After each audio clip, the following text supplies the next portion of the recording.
you. My name is Fred Oakman, and as always with me today is Mr. Jake Peters. We are PS This Is Awesome, a PlayStation podcast, and this is episode 304. This is a show where we share our feelings about the current state of PlayStation. But before we get off the show, I want to invite you all to subscribe to our channel on YouTube, youtube.com/PS This Is Awesome. If you want to make fun of our trophy list on the PSN, you can find me at anchorless_81 and Mr. Jake Peters at jakesaw01. As always, you can write the show at psisawesome@gmail.com. Most importantly, don't forget to share the show with your friends. Be sure to leave comments, rate the podcast as you see fit. And as a reminder, we are a video podcast as well, so you can watch us on our YouTube channel. And for new and or long-time listeners, we have a Patreon. You can support our show at a $1 level. The Patreon tier is called the One and Only $1 Club. Head over to www.patreon.com/psisawesome to become a $1 patron and get a free die-cut vinyl sticker mailed to you and a shout-out on our show. Jake, how are you doing? We're recording this on Monday, not on the weekend. So I think the holidays kind of got things a little out of whack, but not much. How's your day going? I'm struggling today, but I am doing surprisingly well. I did nothing but run like all break, or I guess you call it break, weekend, long weekend, whatever you want to call it. I was obviously Thanksgiving Day, we had family stuff going on, and then Friday we went up to Erie and spent the day with my brother and his family. And then Saturday I had to like run errands before we went to the show Saturday night, which was really fun. Yeah. And then Sunday we had another Thanksgiving thing with Sarah's family, so I was running all day with that. And then I had a hockey game last night, so I've been ripping and tearing, and I got like some tendonitis going on, and it is, dude, I didn't sleep for shit last night, and so I'm dogging a little bit today. It's like I know you've had shoulder issues. Oh yeah. And they fucking suck.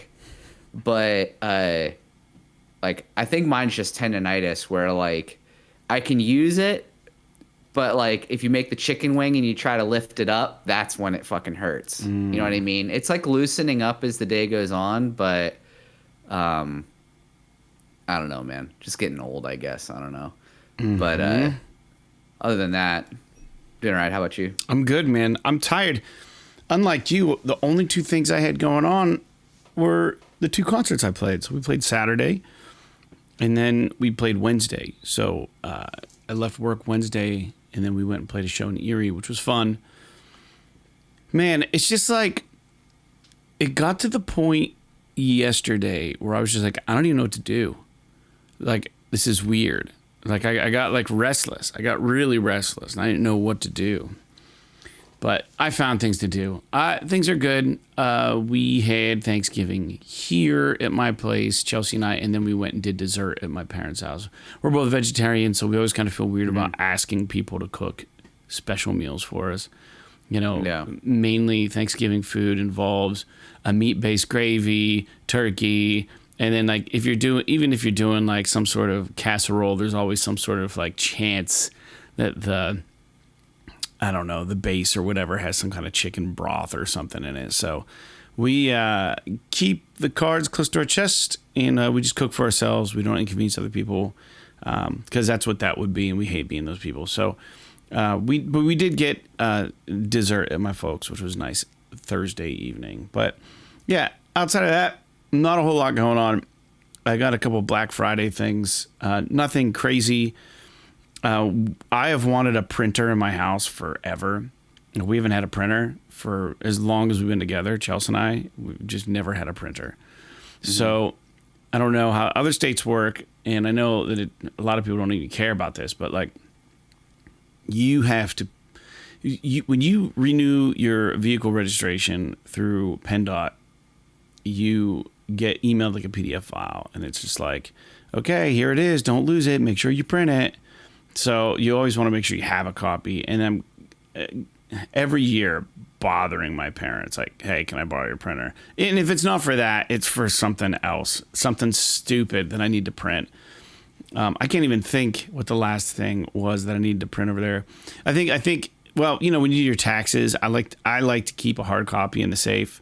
In case my hard drive fries or something, I have a safe in the house. I just keep my personal tax stuff in there. And I don't know. It's nice to have a printer. So I have a printer. But I bought this printer, and it's a Canon IP8720, which is capable of printing borderless 11x17 prints. So that's rare in a household printer these days. So it's a little special. It's not something you would probably use for like a document printer. It's more for like cool shit. So me with being in my gaming and stuff, like being able to print like my own cards and stuff from home is going to be nice. I know ink can get kind of expensive, but it's not like I'm printing a ton of shit, but just the ability to, like, if I create a character, to like just make his card and just be able to do that here is so, the convenience is worth it. So got a printer. I'm trying to think if I treated myself to anything else really. I mean, that was pretty much it. I had some pre-orders that came through recently from Hasbro, just G.I. Joe shit, but that's about it, dude. It's been really low key this week. And my voice is a little rough. I don't feel sick, but I have like, I never get chapped lips ever. And my upper lip is really fucking chapped right now. And I have this rule that when I play out, I bring my own mic. Because I don't want to use anybody else's, and I don't want anyone else using mine. But that show that we played on Saturday was so disorganized that there were only 2 microphones. And the band before us needed to borrow one. And I was like, sure, yeah, you can fucking borrow my mic. And I want to say, yeah, one of their singers used it. And I did try to clean it off the best I can. I think it's just coincidence, but I have a fucking chapped upper lip right now. It's also blistering cold outside, so I'm sure it's just... I don't think you can get chapped lips from... Freaking, well, you got like herpes or something. I guess that's what I'm implying is that, like, I don't think it's a fucking disease that I just got on Saturday, but it better not be. Anyways, yeah, you know, I'm sure it's just from like the cold weather and the dryness. But outside of that, man, it was nice. Caught up with LJ was in town. Did you see LJ at the show? Does he know you? Was he there? Yeah, he was there. He showed up. He lives out in Indiana, but he was in town.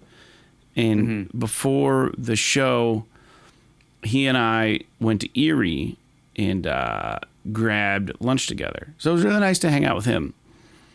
So shout out to LJ. Yeah, I guess if he was there, I don't know if I talked to him at all. I didn't really talk to anybody. I mean, I was kind of catching up with Eric quite a bit, Troy's brother, and then Lacey and a couple other people were there that I was talking to, and then Sarah's sister was in town. She hasn't been home, and she lives in California now. She hasn't been home in fucking forever, like a year or so. Yeah. So we were kind of hanging out with them, but that's cool. It was a good time. Yeah. Yeah, but man, I can't really report on much else that I've done. It's just been kind of low key, and I actually took the day off work today. So I milked the long holiday into an extra day, which is nice, but I got to go back tomorrow, and we're recording this on Monday, and I'm kind of dreading going back, man. It's like one of those things where it's just like when you're like in the groove of just used to working all the time, like you just kind of become desensitized to all the stress and all the stuff involved with your job, and it's just like part of your every day. But like when you're away from it for a while, going back in is like difficult because you know it's like walking back into the fire. Anyways, it'll be fun.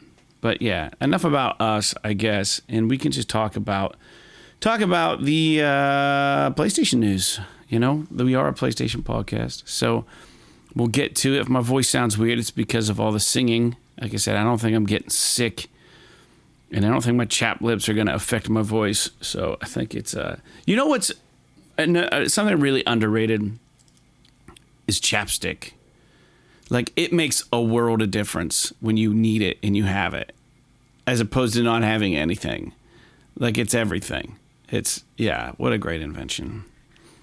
Luckily, they sell it everywhere, even gas stations. So Yeah, there's a reason for that, and it's affordable. So thank God. Can you imagine they could? Can you imagine they could probably upscale chapstick and be like, yeah, it's like $10 a stick now everywhere. Just they could all just go in on it together.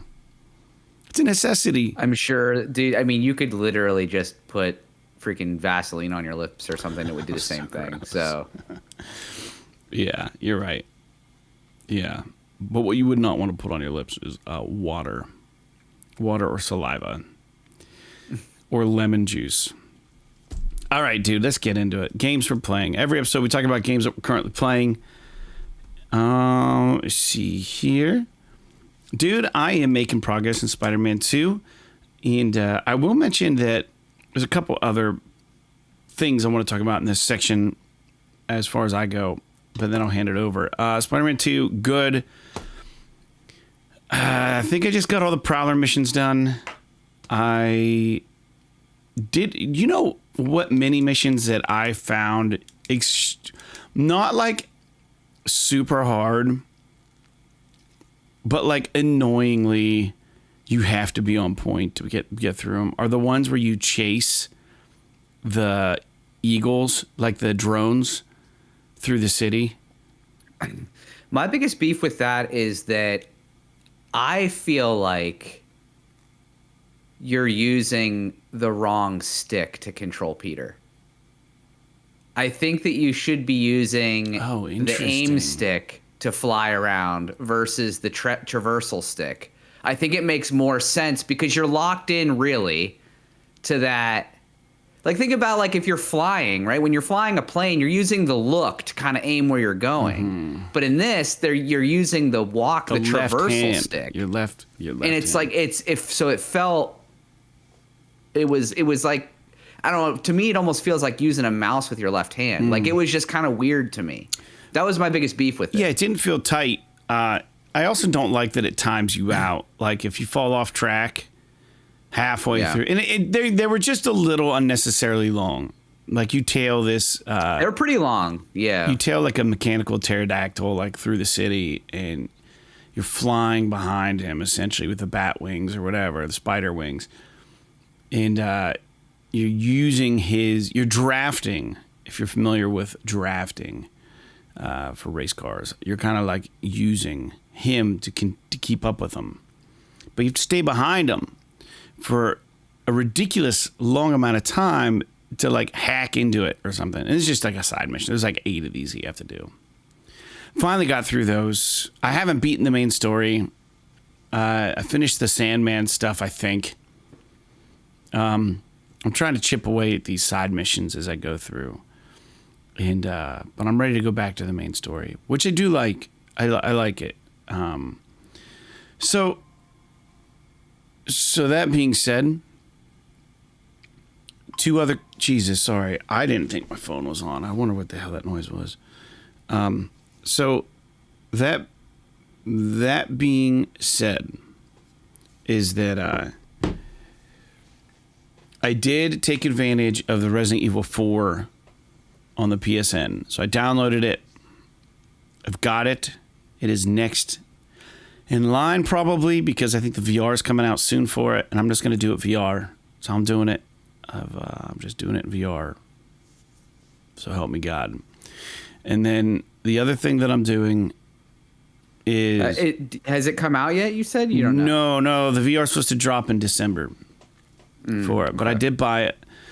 And in addition to that, I read, because it's a VR point, it's not really newsworthy, but that Kayak VR game, which was just a visual fucking treat in VR, have rolled out a patch that opens up snowfall in one of the night kayak trips. And they showed video of what like this little bonus holiday version level is, and it looks fantastic. So I'll be going back into that just to take it in the VR world. So I'm excited for that. Looks so good. So I haven't played it, but I own that game. I own all 3 games I talked about now, technically, but I have not jumped into Resident Evil 4 either. There is a game on the games that came out this week, new games this week that I want to talk about that I'm interested in, but I don't know if I'm going to buy it. Jake, what about you? What are you playing? How far are you in Alan Wake? I'm not super far. I'm like 12 hours in, something like that. It still feels early. I mean, I'm like, it's so hard to gauge progress with the two different storylines and shit, but I'm like, I don't know, chapter 4 for both of them, maybe? Yeah. Or chapter 4 for Saga and chapter 3 for Alan. I don't know. I've just been kind of playing Sagas. Like, I wanted to kind of clear out the whole Coffee World thing, if you know what I'm talking about. So, like, I've been kind of running around trying to find all the scraps and the lunch boxes and all that kind of shit. So, but I actually have been playing quite a bit of that. I say quite a bit, maybe like 6 or 7 hours of that Persona 5 Tactica game. It's actually pretty fun. I don't know if it's something, again, that I'm going to really see out through the long haul, but I've been enjoying that a little bit. And then Sarah and I together have been playing Castle Crashers Remastered, which we both played and really liked Castle Crashers when it originally came out on PS3. Well, they released a remastered version of it on PS4, and I bought it a long time ago. We just never played it. And over break, she was just like, "Oh yeah, let's play something." And I was like, "Well, we have this. Like, you want to play that?" And she's like, "Sure." Yeah. So we've been kind of playing that a little bit too. So I haven't done I don't know if I could say that I've done a ton of gaming, but dude, I got to be honest with you though. In fucking Alan Wake,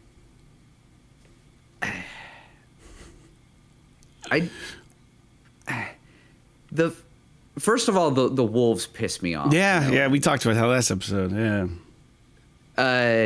They're one of those things where it's like, if you've got a flashlight and you've got a shotgun, you can kill them pretty easily.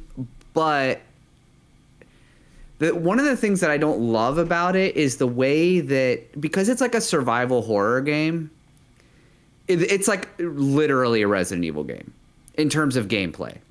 It's not, I mean, it's Alan Wake 1 was much more of like an action, like a action thriller kind of shooter.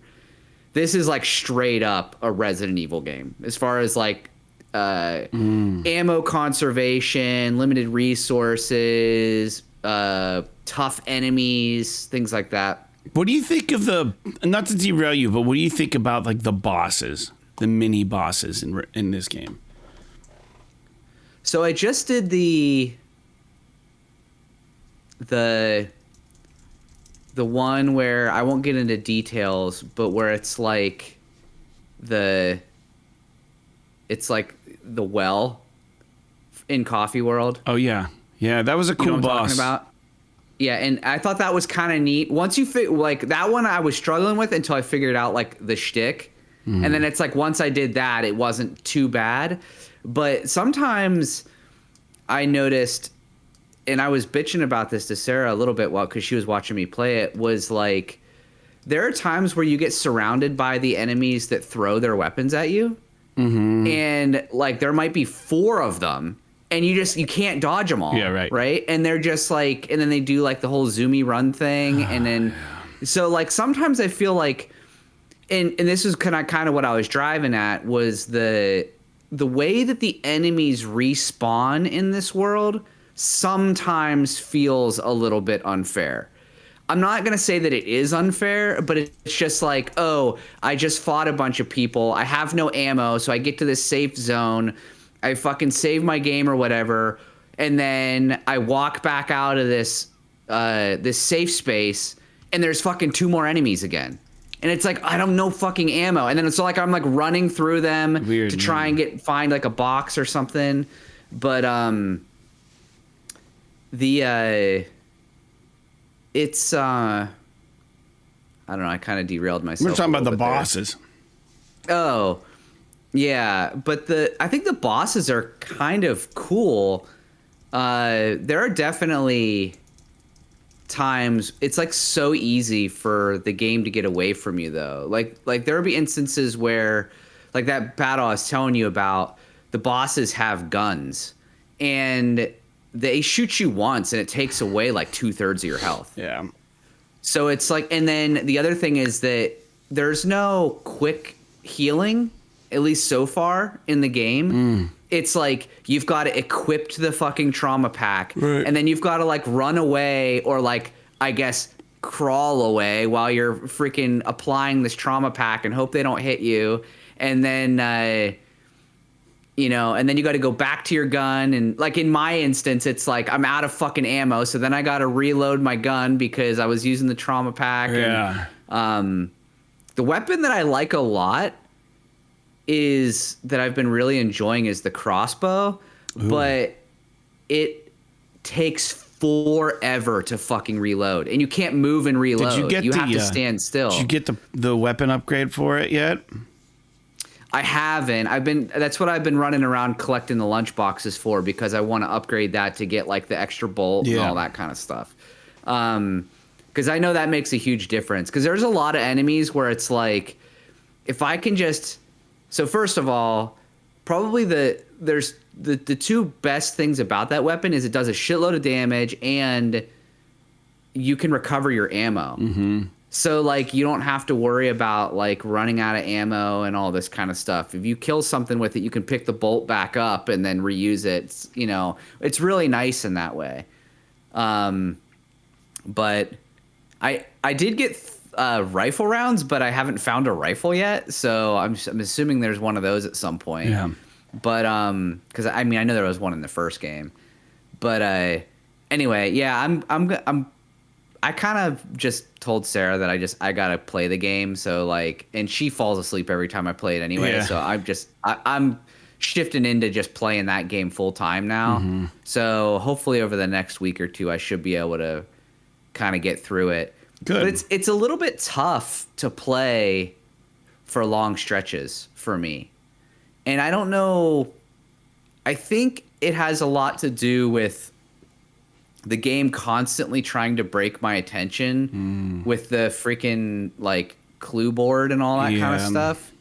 Like when I'm actually playing and fighting the bad guys and doing all that stuff, like I'm having a good time. Mm-hmm.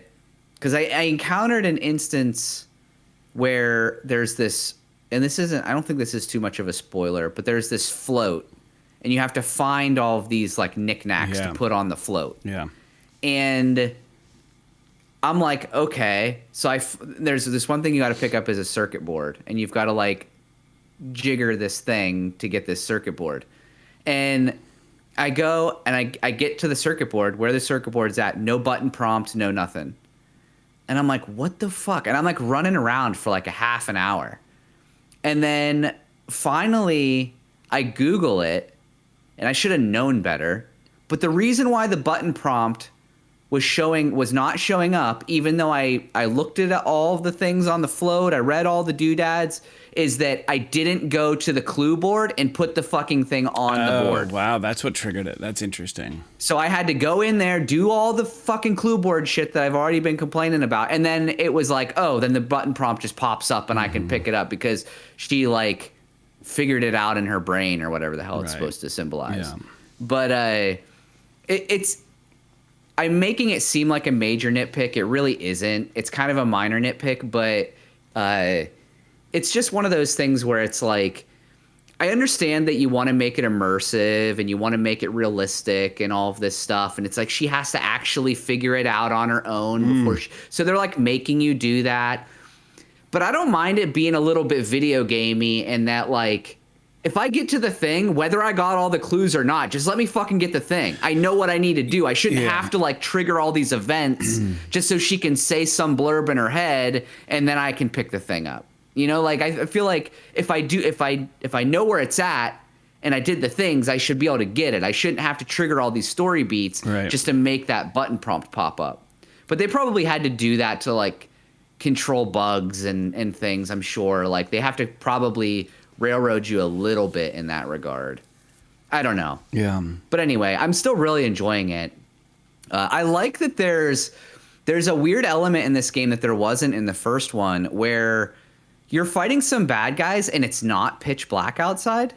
And that's kind of cool. Mm-hmm. I like there's an element of where it's like dusk out and it's still kind of light out, but you're like fighting bad guys that are starting to show up. And then whenever it gets safe, it's like the dawn. Like it's really kind of, yeah. It's the style in the imagery in this game is fucking on point. It's some of the best survival horror kind of atmosphere that I've seen in a long time. Oh, it's fantastic. Yeah, I agree.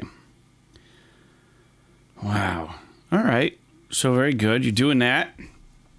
Cutting through. By the way, if this is just a mini sidebar, if anyone out there has not played Castle Crashers, you owe it to yourself to fucking buy that remaster or Castle Crashers remastered on PS4 for like, you could probably get it for like $10 now or something like that, and it is so worth it. That game it's so funny and just enjoyable, and it's just cute and it's fun to play with a partner, and so just throwing that out there. Mm-hmm. Good recommendation, especially during the holidays. Moving on, let's talk about listener feedback.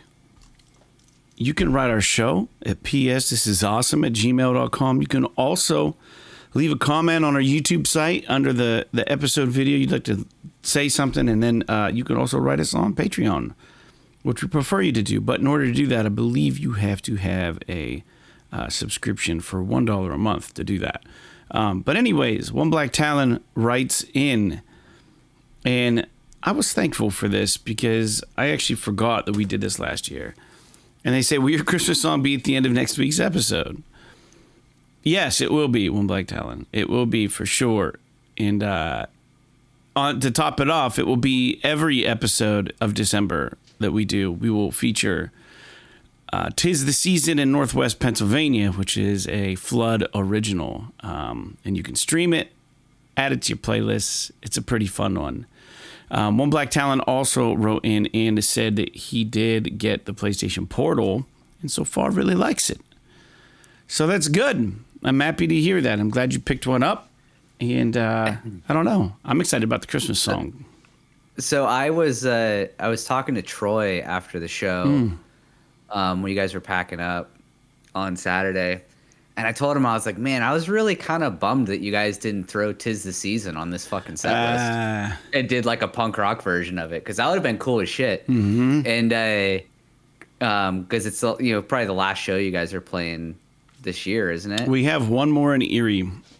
You have one more? Yeah, like the second week of December.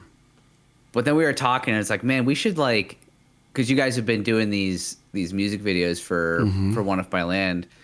And we were talking like, man, it'd be cool if we just did like a live recording of us playing the song. I agree. In Christmas attire, and then just like made it like that a Happy Holidays kind of thing to put out there, because it's a fun song. It is. I think it's pretty cool. I was gonna try to write another one, and if I do, and we can get it recorded, I'm half tempted to do a 7-inch for next Christmas. That would be cool. It would be cool. 2 original Christmas songs. That'd be really fun. Those are like a thing. Like people like that kind of stuff. But I'm trying to work out how I can make another one. That nothing will be as good as 'Tis the Season, Jake. That was our baby. I don't know. I'm sure we could probably figure it out. Maybe we should put our heads together and do another one. Yeah. But yeah, it'll be on at the end of this episode. So I hope you enjoy it. Let's get into the news. Every episode we talk about PlayStation news. And this episode is no different. Although there's not a whole lot of news that I'm necessarily excited about, nor are we going to bring up much news that is good news. But for those who like to collect physical copies of things, Pacific Drive, the first person survival game where you drive around an apocalypse in your car. Will be getting a physical release, and it will be getting a deluxe edition, and it will also feature a 24-page traveler's journal, in-game items, and more. The game is scheduled for a spring of 2024 release window, and Jake, honestly, I think it's crazy that this has not yet been announced for PSVR 2. Like, this game looks like the perfect candidate for VR2. Now, there's probably reasons at this point why it hasn't been. There's a technology thing. Maybe they don't want to take the time to do it, but maybe they want to wait to see how the game does. It definitely looks like it could be a VR game for sure. Yeah. I don't understand why they haven't announced that it is yet, because it would be perfect. It'd be such a cool game in VR, I think. But we're getting a physical version, so they're not going to Alan Wake it. So, we're going to get a physical copy. So that's just the first news point. Jake, do you have anything else about Pacific Drive? Are you excited for this game? Is it on your curiosity list or what? It's on my curiosity list, but I don't know if it's something that I'm. What do I want to say? If it's something that I'm like clamoring to play or anything like that. So I'm mostly just kind of interested in what the game is going to look like upon launch. Because like I only really ever saw that one kind of trailer that we got in that one showcase or whatever it was, and it looked pretty neat, but I think I need to see more like just gameplay of it. You know what I mean? So I think this is a game that if I were to like watch a gameplay kind of a trailer of it after it came out, maybe someone doing a Let's Play or something, I could see myself being really interested in it. But it could be like it's really gonna buckle down to the gameplay for me. Like, what is the gameplay loop of this game? Yeah, that's kind of my big thing. Well, they say it's a roguelike. Survival games are really hit or miss with me, especially if it's a roguelike. Like if it's like, oh, you're driving and driving and driving and driving. It's like, oh, I got fucking 6.5 days, died. And then it's like, oh, I'm driving and driving. Well, I got 7 days this time, died. I'm probably not going to be interested in it. But if it's got more of a hook to it that makes me like want to keep going, like I could see myself maybe getting into it. I mean, I really liked RETURNAL, and that was based on solely on how good the gameplay was, how good the imagery of it was, and just the intrigue and mystery of the story. Yeah. And like so you can get me to play a roguelike, but it's got to have some special sauce on the gameplay front that's really keeping me engaged. Yeah, that's huge. I mean, that's essentially what games are, right? If they're not offering much value as far as gameplay. I mean, we've had our Order 1880 whatever, and our Walking Dead Telltale games, and the Quantic Dream QuickTime games, but I think this one, if I had to put money on it, I don't know if you're gonna have like weapons mounted to the vehicle eventually, but like my guess is that you have to like gather resources somehow, find little garages that you park in, and that you can find things, and then upgrade the car. So I don't know. We'll see. You're right. They did have one video that seemed pretty lengthy, but I don't really remember much of it. But the game looks cool to me. But I wonder if it's gonna be like a Don't Starve kind of situation. Yeah, you know what I mean? Like a survival roguelike. Yeah. Yeah, I don't know. We'll have to see. Yeah, time will tell. Time will tell. Well, next we're going to take a peek behind the curtains of Rockstar Games.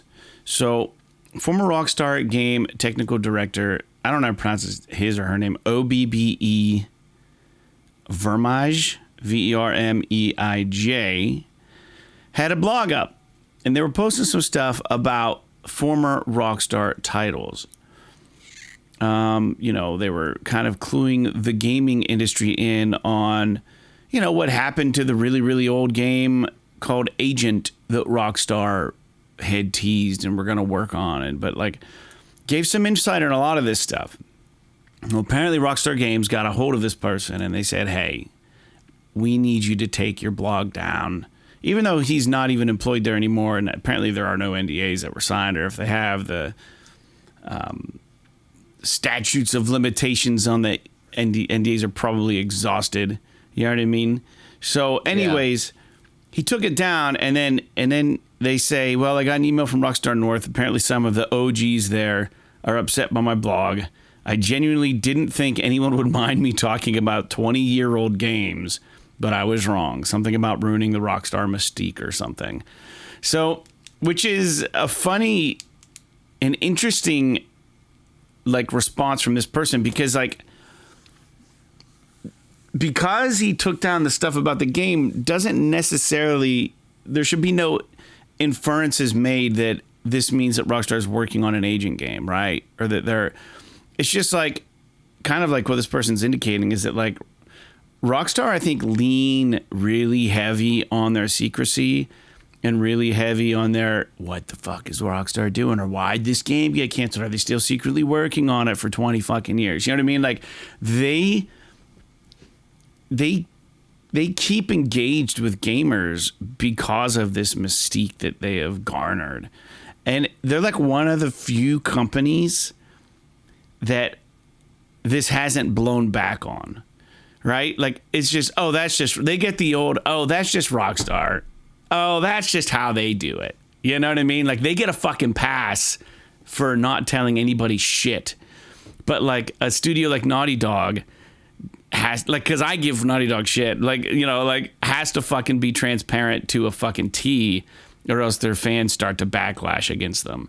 And it's just like, wow. So I think that there's probably a fine line between those studios, you know what I mean? Like between like giving too much info and like not giving nearly enough.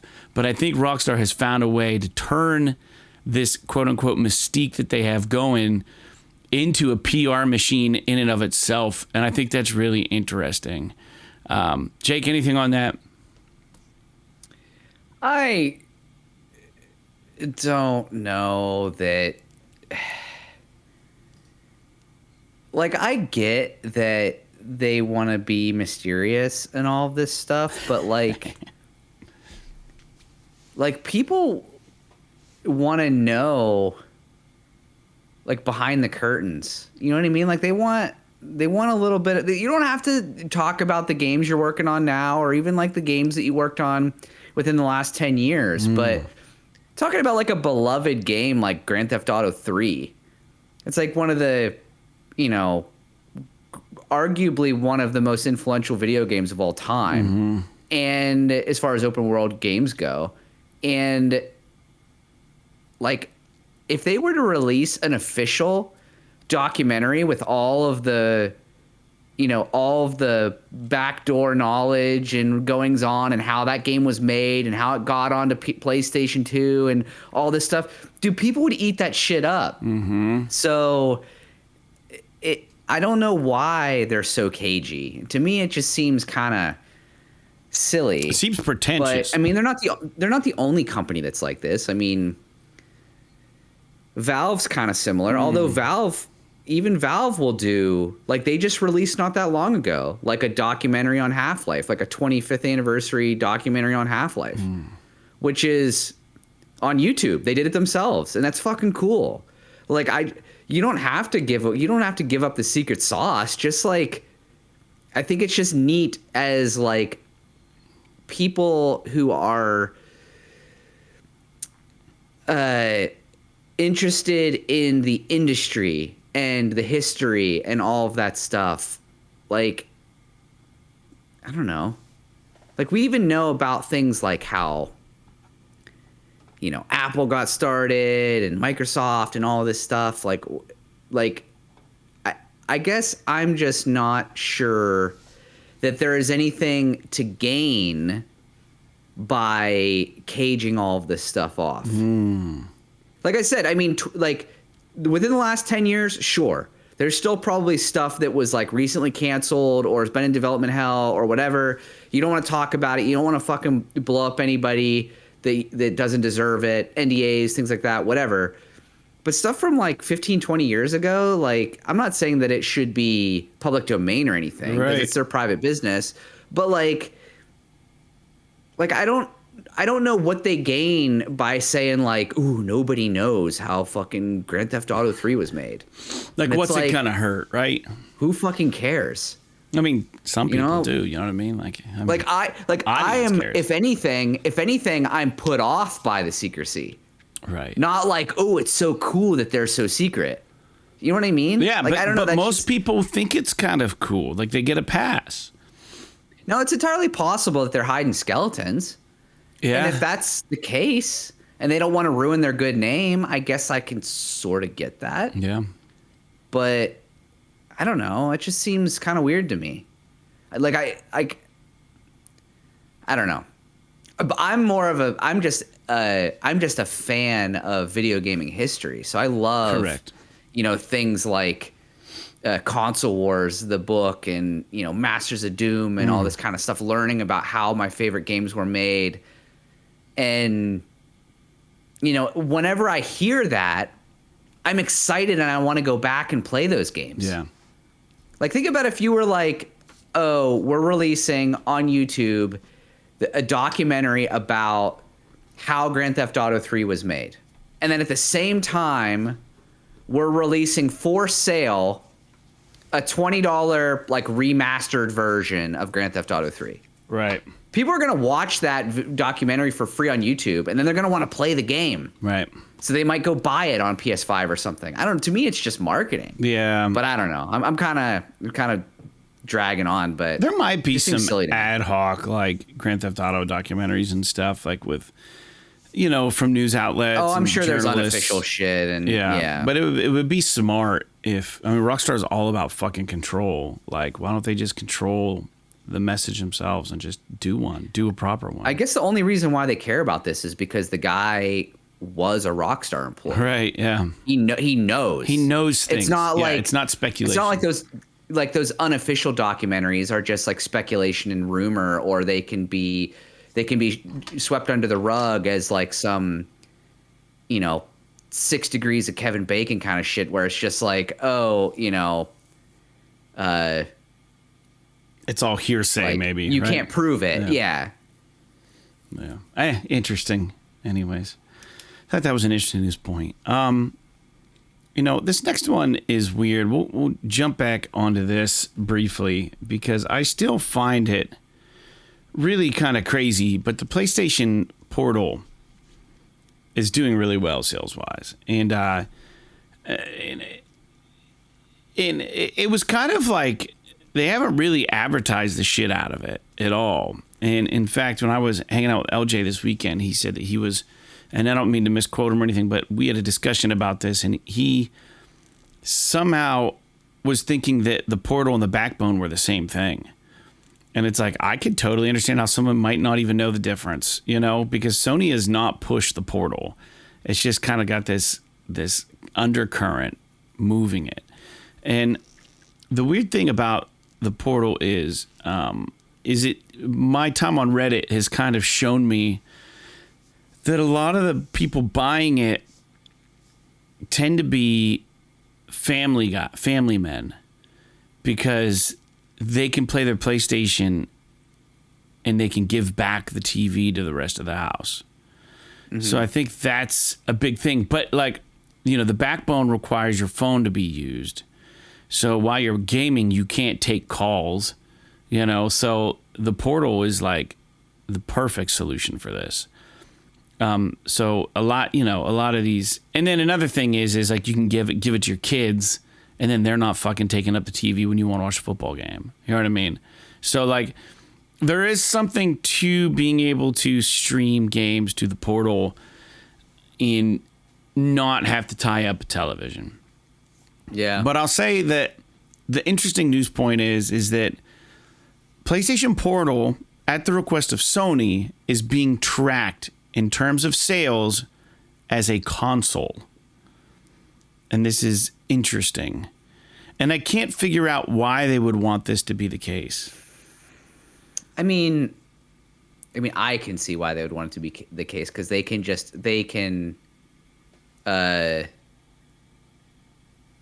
inflate their sales numbers by adding these on top of the PS5 numbers by just saying PlayStation consoles sold so many, right? But are these going to sell that much to make a difference? I don't know. I mean, I don't think there's a ton of them out there, even though they're sold out everywhere. Right. I think I read somewhere they sold like 5,000 or something. But in like me, a week like, somewhere. Sorry, that's where not do you total? Where do you put it otherwise? You know what I mean? Like an accessory. It's more than like an accessory, though. Is it? I mean, I guess it's a second screen for like, your PlayStation. I guess, yeah. It doesn't run. It's a really weird thing. Yeah, I mean, I personally agree with you that it probably should be more of an accessory than a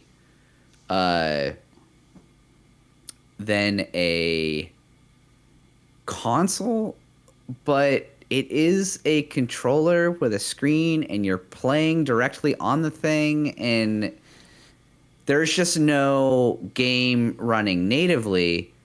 But if you think about like the future, probably this is going to be what a console is in the future.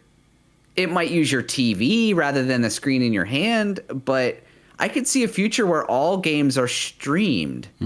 So if that's the case, then what are those devices? Are they not consoles? Yeah, I don't know. Are they just peripherals for your television? I don't know. You know what I mean? So I guess maybe it's one of those things that we'll just have to see how this ages from a vernacular standpoint, because it's entirely possible that that it just dies on the vine and they're like, this is not a fucking console, it's a controller. Now we're just calling it an accessory or whatever. But it could also be like, you know, like I'm saying, that like this is how consoles are going, so all consoles are going to be this now, I guess. Right. I don't know. Right. Yeah, I don't know, man. It's really strange. Such a strange thing. I was watching like a Digital Foundry breakdown of the Portal, and it was my understanding that Sony's not trying to make money on this thing. And it's just like, okay. I don't know. I guess they're just trying to put it out there. You know, the more people who have something like this, the more likely they are to buy a game or something. You know what I mean? For another game. Well, I mean, as long as they're not losing like a lot of money on it, I mean, this is just one more thing to attract you to the PlayStation ecosystem. Right. It's just a weird thing, man. I get it. I would like to hold one, but they say it works best when you hardwire your PlayStation to your router. You have to. I don't see any way I don't see how it could function very well without doing that. So there's that, and I don't have a way to do that unless I were to move my entire entertainment center or start drilling through walls and shit. So ain't happening for me. Anyways, let's move on to the next news point. You could just run it. Oh, I guess maybe you couldn't because of the way that your house is set up. You could run it. I was gonna say you could run it through the floor into the basement and then over and back up. But I think where your shit set up, isn't it over your studio? Mm-hmm. So it might be difficult for you to get through and back up. I don't know. That's how I've done stuff like that in the past. Is rather than trying to get it from room to room, if it's the first floor, just go into the basement and then across the basement ceiling and then back up into the other room. Yeah, that's smart. That's a lot of finagling. Not worth it, really. Yeah. We have a couple TVs. It's fun. Anyways, what was the next news point was... Yeah. So, some news for Sony Santa Monica Studios. And I don't know if you need to read into this or anything or what this can mean. I mean, they're just clearly gearing up for another release or something. But there was a recent news post at Push Square that Jean Mah is now working with Sony Santa Monica Studios as a narrative director. You may know Bonnie's name because she was the former Gears of War narrative director. And I don't even know if Bonnie is a female. I guess I'm presuming that it is. I think that she is. So that's weird because Gears of War was strictly a Microsoft property. So interesting. And I don't know a whole lot about Gears of War, but I think it was enjoyed by a lot of people. I don't know if the story, was there a great story? I mean, well, it's one of those things where I just remember the game being really fun. I don't necessarily remember being like blown away by the story, but I only ever played the first game. Yeah. So I think it gets a little bit more narrative heavy as you move along. Mm-hmm. But this to me is almost like is Sony Santa Monica now moving on to something new outside of God of War, which would be kind of interesting. That's what it's bring her in to do something neat. Yeah, that's what it sounds like. Or maybe she's being brought in to work on the next God of War game. If you think about it, it makes total sense. It's the same acronym for the last game she came from. Gears of War, God of War. Obvious choice. Perfect. Obvious choice. Right? Like, why Only wouldn't thing you she needs pick? on her resume. Yeah. I mean, she could just say, I was the narrative director for GOW. And they'd be like, oh, shit. Time traveler. Some from the future. Could be. It's possible. Nah, I'm just jesting. Anywho, dude, this next news point didn't make me happy, but I accept it.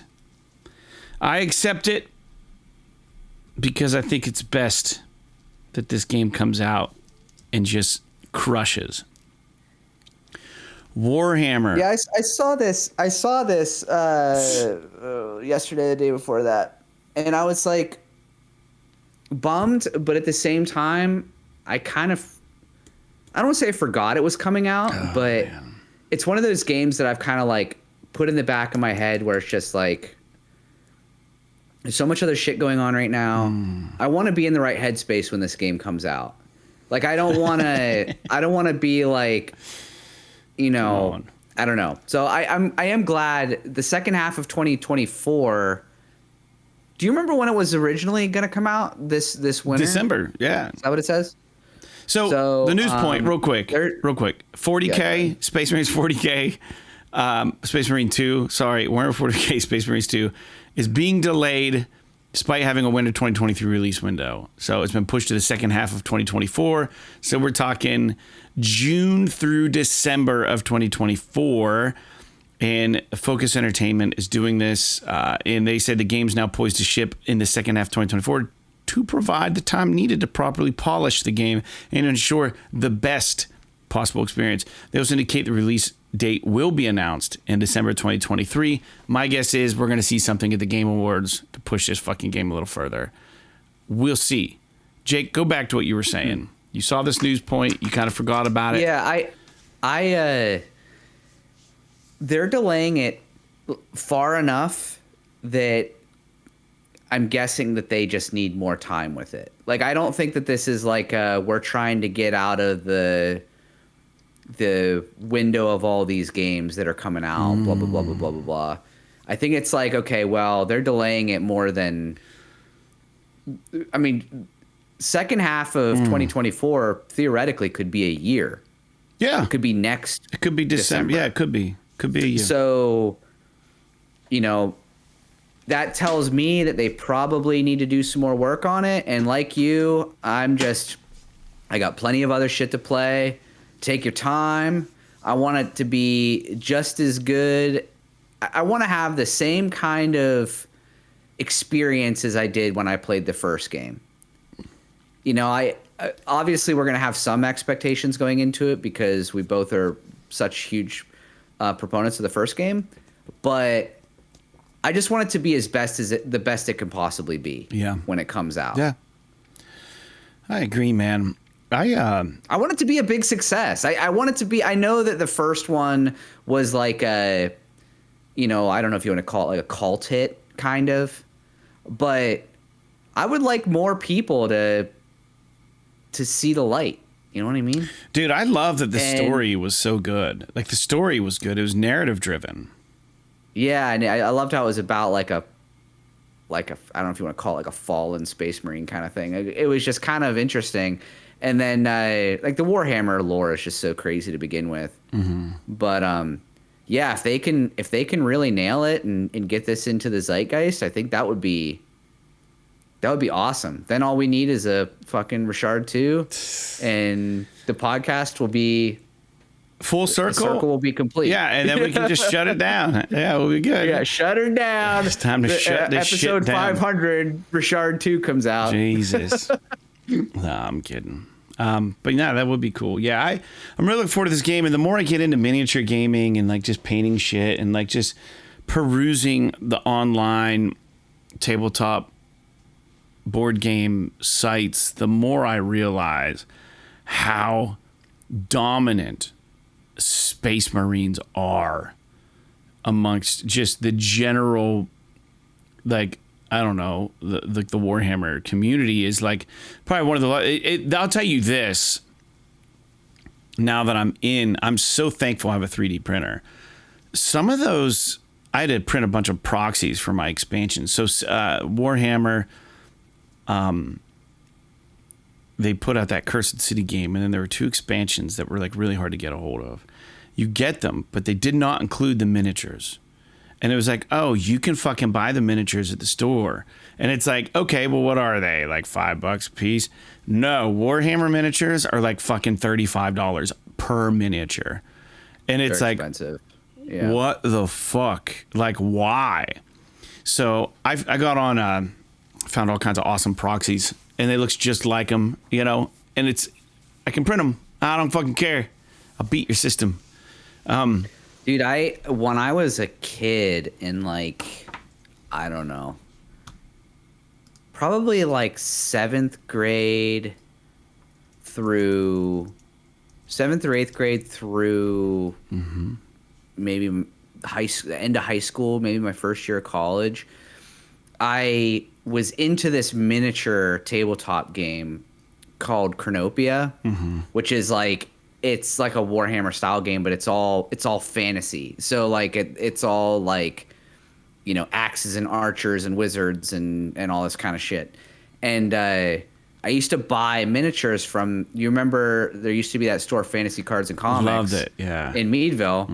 And dude, I remember it wasn't cheap even back then. So I can't imagine like in what it is like now. I don't understand why they're so upscaled. So like it depends on who makes them. So like some now are they still pewter or are they? No, they're just fucking plastic. They're hard plastic now. And oh, then fuck that. I mean, I just 3D print your own. Yeah, dude, they're just hard plastic. So I'm looking right now on Games Workshop site. Let me find. So I go to Space Marines.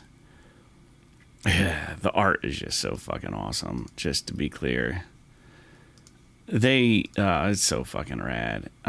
They just put up a new online store. So, dude, I'm not even fucking kidding you. Like,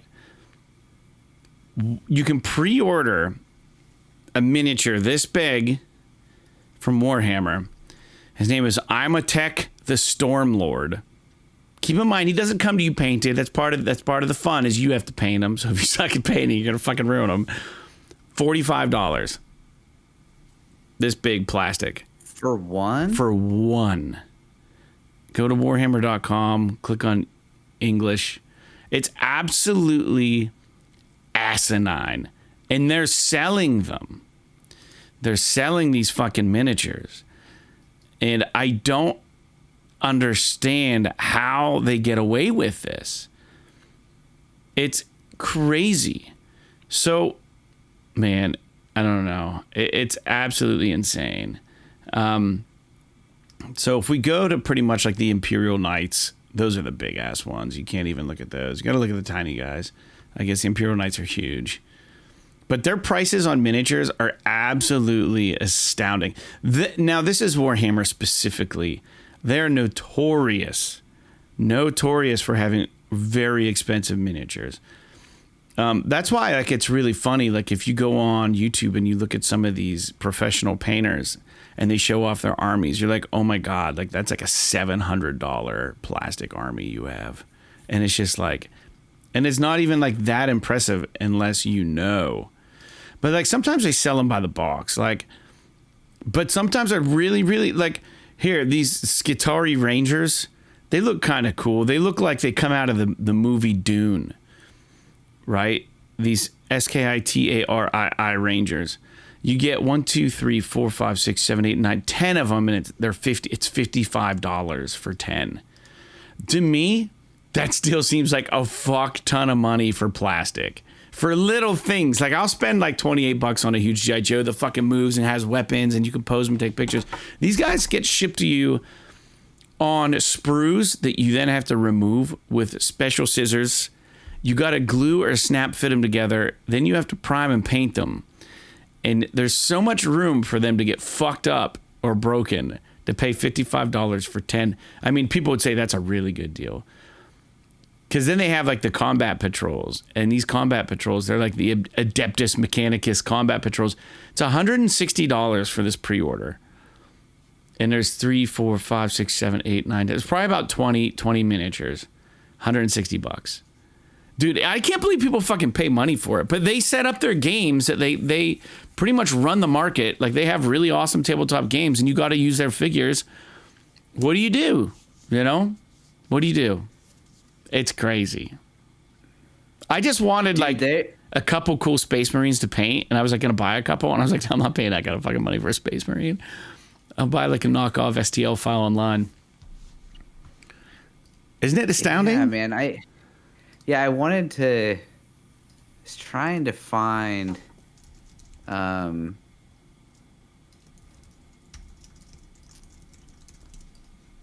yeah, here we go.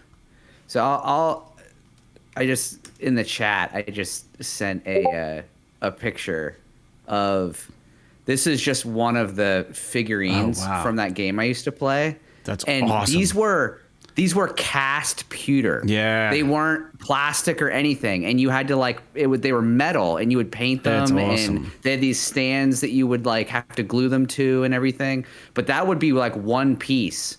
And then it was cast. And then they had some of the bigger miniatures would be multiple pieces that you had to glue together before you painted them. But they were still all cast pewter. It was fucking awesome. Yeah. But it seems like everything is. I get it that the pewter shit's probably really expensive now, and maybe there's some environmental hazards or something with doing it, and that's why they don't want to do it anymore. But yeah, it's miniature games are fucking. And this was one of those ones, and I've never played Warhammer. I assume it's the same way.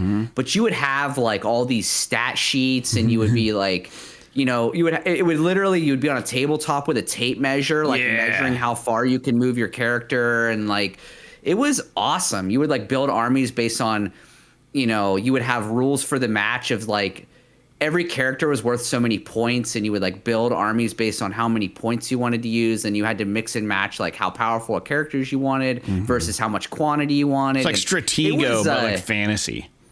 Yeah, man. It was so fun. And I had a buddy who, back in the day, in his basement, he took 2 sawhorses, put a 4x8 sheet of plywood on it, and literally kitted the entire thing out with terrain and fucking trees and all, and so awesome. Water and all this shit to have battles on. It was really fucking fun. And I just haven't been able to have that experience in a long time. The closest thing I ever got was when we were playing, what was that game we were playing? Heroescape, yeah. Which is, that game was pretty fun too. The Hasbro tried to bring it back with a HasLab, and it failed. So they had a lot of people pissed off that they didn't hit their goals, because there were a lot of people that wanted to buy it. So I still have unopened Heroescape sets of minis, and I could probably sell them for quite a bit of money online. So I don't play it anymore. I could probably get rid of that for probably $500-$600 probably, honestly. But that wasn't Warhammer, but that was Hasbro, I think, licensed product. It was their version of that. But yeah, I mean, we're kind of off the beaten path here, dude. But I love that miniature stuff, and I've been playing tabletop miniature games, like more like Ameritrash kind of stuff, which is a whole nother conversation. It's just like back in the day, they used to have board games, you know, where you're not using a tape measure. You have squares to move and dice to roll and stuff. But yeah, super fun stuff. But I can't believe how, I guess back full circle on this topic, how huge Warhammer 40K is, and the Space Marines specifically is like the crown jewel of Warhammer. Like, it's like what you think of now. You know, they have Old Hammer, which is all the fantasy stuff, like the, you know, like the dwarves and the fucking dragons and shit like that. They do stuff with what fans call Old Hammer. And then there's Warhammer, all Citadel stuff, but super cool. But yeah, this game is going to be awesome when it comes out, so we can wait. Let's get on the next news point. So this one's kind of interesting. And I'd be curious if any of our listeners play tabletop mini games too. But next news point: ASOBO Studios, the developer behind A Plague Tale and A Plague Tale 2, which is Requiem, is now working with Focus Entertainment to chase after yet another project. Plague Tale Requiem now has 3 million confirmed players. Neither studio, meaning ASOBO or Focus Entertainment, have indicated what this new project is. As far as I'm concerned, it very well could be the third and last Plague Tale game. Seems that it's been doing well enough. Now, Jake, you've never played Requiem, correct? That is correct. I was interested in playing it, and I've heard nothing but good things about it, but I was kind of put off by when I heard it was like 30 to 40 hours long. I was just like, I don't... Like, I was just thinking about the first game, like the way that the first game plays, but it's 30 hours long, and I just wanted to shoot myself. Yeah. So because I liked the first game, but I liked it because it was a reasonable length. Like, if that game had been a lot longer, I don't think I would have liked it as much. But I don't know. I need to get to it at some point. It's fantastic. I do need to play it. I loved it. So did they leave the second game? They leave it open for a third game, I'm guessing? Yeah. So that's probably what it is. I don't know why it wouldn't be. Although, it doesn't ASOBO also make like Flight Simulator for Microsoft or something? Yeah, maybe. So like they might be working on that too. I don't know. Yeah, that's weird. All right, we got 2 more news points, and then we can talk about new games coming out this week, and then we'll wrap things up for the week. Sorry, 1 more news point. My mistake. Last news point, Jake, may affect you. It may not affect you. But the director for Returnal is leaving Housemarque. Harry Kruger, not far off from Freddy Krueger, is departing the studio and states it's a very difficult decision. He didn't indicate where his next move was going to be to or what his future plans were. But yeah, so did a hell of a job with Returnal. So I don't know. Leaving Housemarque. Did you ever play Returnal? Yeah. I got to like the 3rd world. Oh yeah, that's like everybody's hanging point. Is that fucking 3rd boss? Did you beat the 3rd boss? No, I didn't. I don't even think I got to them. I got distracted, started playing something else. I loved Returnal, but I didn't have it in me. Dude, it was. I mean, the game could be frustrating, but it like the RNG was especially annoying. But man, that game just was a fucking masterclass in gameplay. And like the way that it felt to like move around and shoot those weapons and fight, like it was just. Every time I play a game like that, I'm like, why doesn't every fucking game feel like it's got to be hard to do, right? It has to be. Now, I get you don't want every game being super arcadey like that, but shoot, man. It's like if you take that game and then like in the first person space, you take Doom, I'm like, man, every fucking game should feel like this. Unless it's like a realistic shooter and then maybe make it fucking feel like Call of Duty or Destiny or something. Yeah. But like there's so many games that I play either first or third person where the control is just like, what the fuck, man? Like play one of these other games, make it feel like, work on it until it feels like that. And I don't know. I mean, I'm coming at this from a very, very ignorant point of view. I don't know anything about game development. Yeah. What's the secret sauce to making them feel that good, though? But man, it's a bummer that Mr. Kruger is leaving. Hopefully it doesn't have any impact on the next title that they're working on, which will be the first title that they release as a fully owned Sony studio. Because Returnal, I believe, was largely developed while they were second party. Yeah. So I'll be curious what the next game is, and hopefully that Mr. Kruger's departure does not affect that all that much. Because HouseMarque games, regardless of what you think about them, they play so well, and they're so fun to play. Yeah, dude, I don't think might say I've heard that, like, anyone trash HouseMarque. You might say that, like, Resogun is not my kind of game. You might say that, Matterfall or Nex Machina or Returnal, or like Alien Nation or Dead Nation or whatever. Like, you might say these aren't my kinds of games, but if you have like any amount of brain cells in your skull, like, just like playing it, you're like, oh, this feels great. And so I really hope that I'm really looking forward to their next game. Even if it isn't for me, I'm probably going to be willing to check it out just because I know it's going to play awesome. Yeah. Yeah, no, I'm with you. They make good games, bottom line. But, Jake, it's time to talk about new games coming out. So who cares about Space Marines next year or whatever the hell ASOBO's working on or what the next big HouseMarque game is, because we got some new games this week. And every episode we talk about when we can new games coming out. So November 28th, we got Calico and Roots of Pacha. November 29th, Forest Grove. Orton Was the Case that they gave me. And The Traveler's Path. It's not that, but you know. And November 30th, Arcadian Atlas, Asterix and Obelix, Slap Them All 2.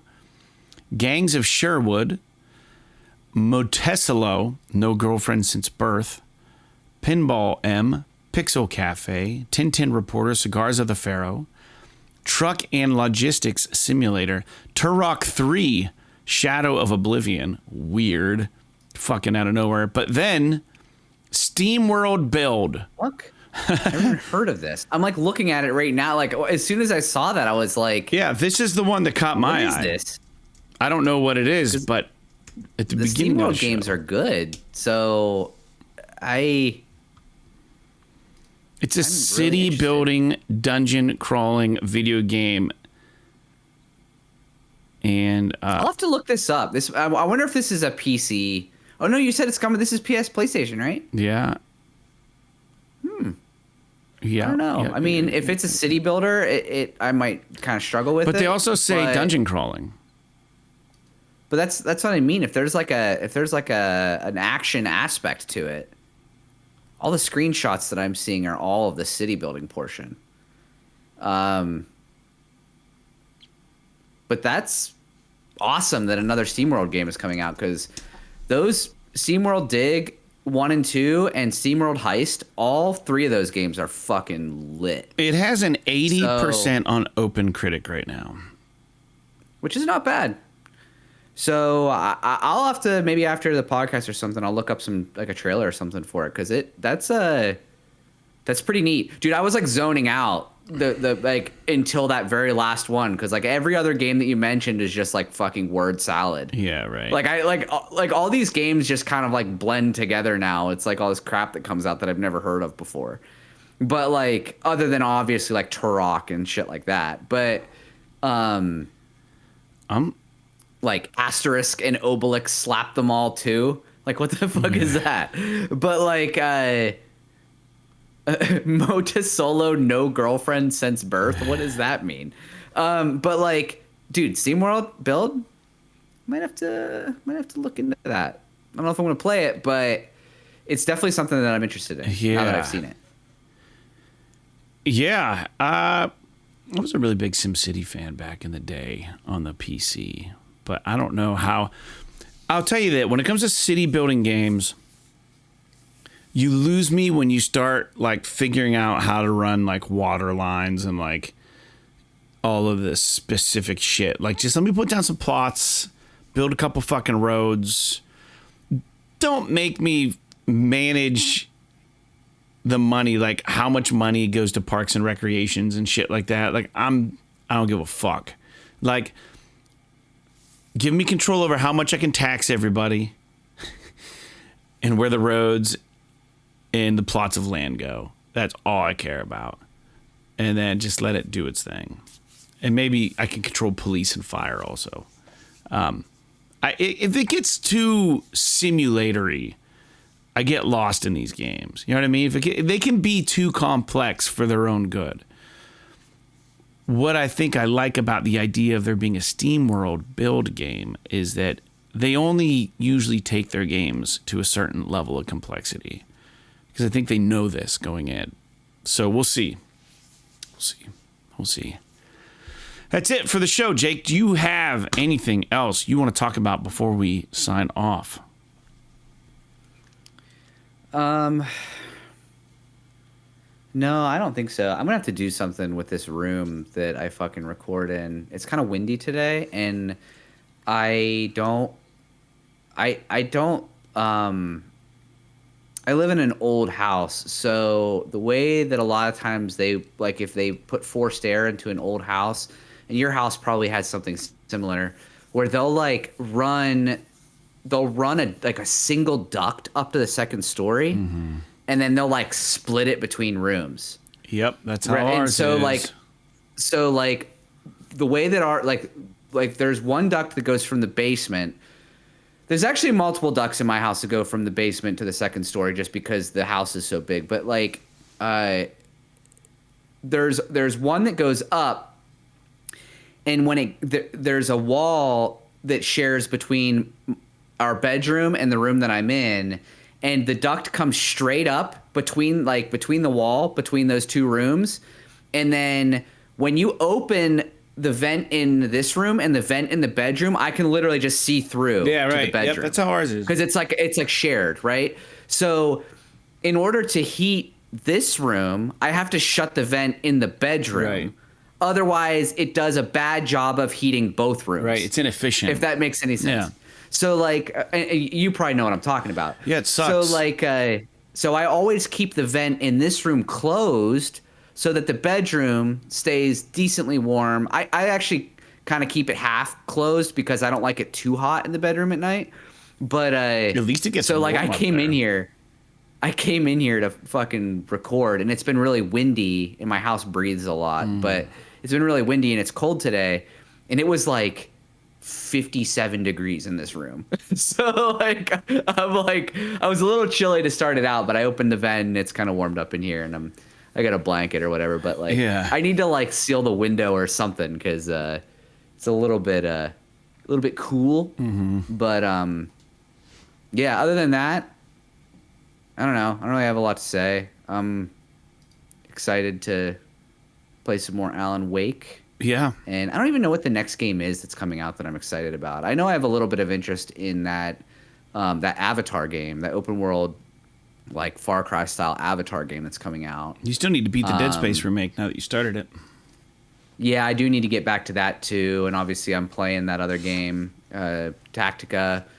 But dude, I've just been looking, like, since we started talking about it, I've just been looking at like old pictures of fucking this game I used to play. Yeah, you're gonna get like, the bug, rule dude. books and like all this shit, and I'm just like, man, I would never have a reason. And like somebody started a Kickstarter to reboot it, but like I don't think it was ever popular enough that it's really gonna take off. Dude, again. that stuff's so fun. But it's just cool. Like I don't know that I don't think I have like the patience or the time or the willingness to put into like really doing it, you know?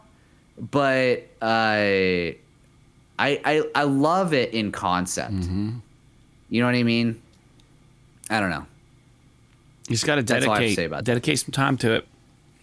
It's funny. I was talking to LJ about doing like game nights and stuff, and he goes, well, doesn't Jake go? And I was like, no, Jake doesn't fucking come to those things. And he goes, why not? I'm like, because he has a million other hobbies. Like, he can't dedicate 3 hours of his life to go play fucking roll some dice, you know?